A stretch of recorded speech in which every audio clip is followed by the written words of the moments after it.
দেখতে পাচ্ছ আমরা নাচিন্দা স্টেশনে চলে এসেছি। এখানে কি কাজ বাজ হচ্ছে দেখতে পাচ্ছ। ট্রেন লাইনে কি কাজ হচ্ছে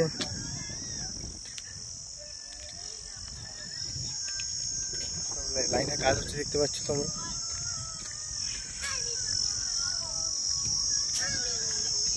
বাচ্চা মেয়েটা কি করছে দেখো।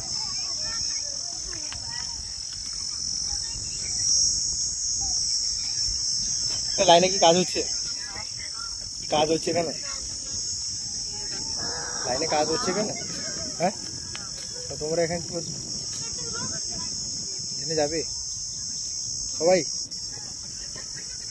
কোথায় এসেছিলেন কি কাজে?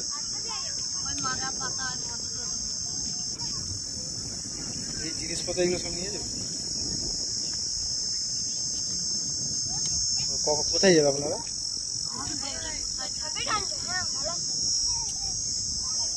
আপনাদের বাড়ি কোথায়? হ্যাঁ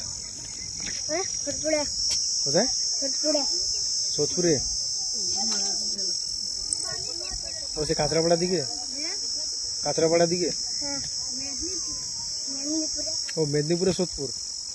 ও